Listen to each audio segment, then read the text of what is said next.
क्या चंद्रमा की सतह के नीचे डायनासोर, मानव या एलियन की खोपड़ियों के अवशेष हैं? क्या चंद्रमा पर जीवन है? इन सवालों को लेकर मानो पिछले कई दशकों से वैज्ञानिकों का शोध चल रहा है। लेकिन इन सब के बीच बीकानेर के रहने वाले जगमोहन सक्सेना ने चंद्रमा के सतह के नीचे डायनासोर, मानव या एलियन की खोपड़ियों के अवशेष होने के शोध करते हुए इसका दावा किया है और इसको लेकर international science and research journal में भी इस शोध को प्रकाशित किया गया है और जिसके बाद से ये इस तरह के अवशेष चंद्रमा पर होने को लेकर नई बहस शुरू हो गई। इस रिपोर्ट में आप देखिए।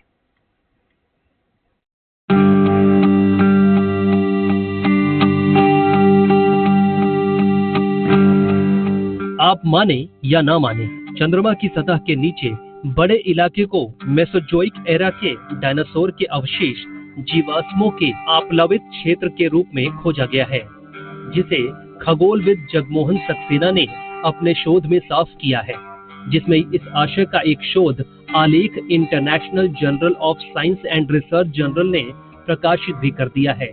सक्सेना का दावा है कि यह पहली बार है जब उपग्रह छवियों के साथ रिमोट सेंसिंग टूल का उपयोग पारलौकिक जीवन के संकेतों को खोजने के लिए प्रभावी रूप से किया गया है। सक्सेना का कहना है कि यह शोध चंद्रमा, पशु और वनस्पतियों के विकास के क्रम और काल की एक नई बहस को शुरू कर सकता है।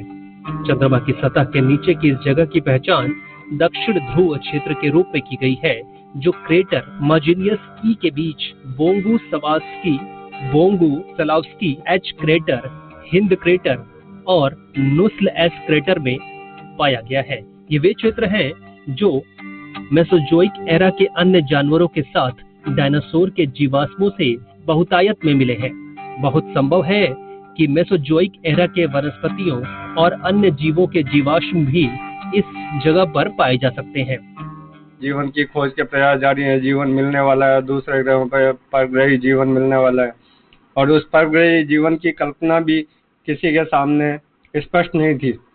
तब मैंने प्रयास किया और चंद्रमा को अपना मूल उद्देश्य बनाया। मैंने चंद्रमा की सतह के नीचे पाए जाने वाले इन जीवाश्मों को संभवतः टी रेक्स की एक खोप और 2 एलायन खोपड़ी के रूप में पहचाना गया है और परसौलीफस के 2 कंकाल, प्रोटोसिराटॉप्सिन के एक कंकाल की भी संरचना देखी गई है।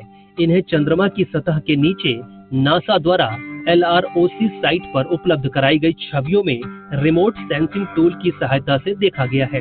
हालांकि चंद्रमा के एक विशाल क्षेत्र की पहचान मेसोजोइक एरा के बड़े जानवरों के जीवाश्मों से आच्छादित क्षेत्र के रूप में की गई है, लेकिन जिस क्षेत्र में जीवाश्मों की स्पष्ट संरचनाएं देखी गई हैं, उन्हें ही यहाँ रिपोर्ट किया गया है। यह खोज चंद्रमा के उद्भव के काल के बारे में एक नई बहस शुरू कर सकती है।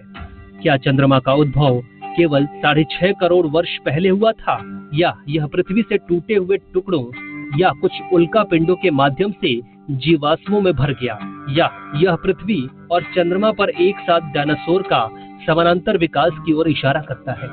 यह आगे के अध्ययन और चर्चा का विषय हो सकता है, क्योंकि चंद्रमा और डायनासोर के विकास की अवधि के बीच एक बड़ा अंतर रहा है। जब मैंने गहराई से अध्ययन किया तो मुझे कुछ आकृतियां भी उभर के नजर आने लगी, जिनके अंदर कुछ आकृतियां ऐसी थी जिसके अंदर जुरासिक एरा के, मेसोजोइक एरा के जानवरों की तस्वीरें नजर आती थी।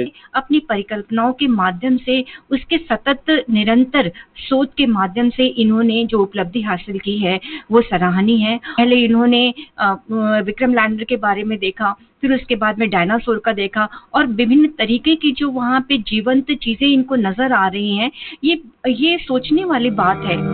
जैसा कि माना जाता है कि चंद्रमा 4.5 अरब साल पहले अस्तित्व में आया, जबकि डायनासोर कुछ करोड़ साल पहले मेसोजोइक काल में अस्तित्व में आए थे। चंद्रमा पर पाए गए ये जीवाश्म अब वे चंद्रमा तक कैसे पहुँचे? क्या पृथ्वी पर डायनासोर के विकास का क्रम चंद्रमा की व्युत्पत्ति के संबंध रखता है? ये सभी बिंदु गहरी जिज्ञासा उत्पन्न करते हैं, जो हमें भविष्य के विज्ञान को और अधिक समृद्ध करने में सक्षम करेगा।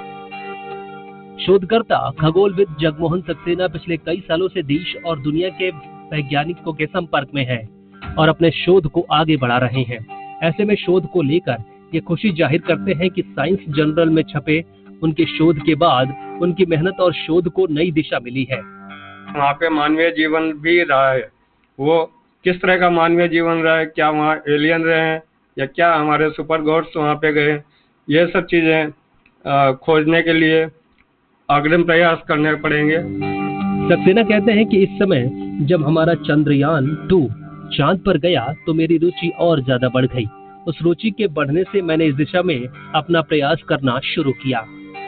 रौनक व्यास, जी मीडिया, बीकानेर।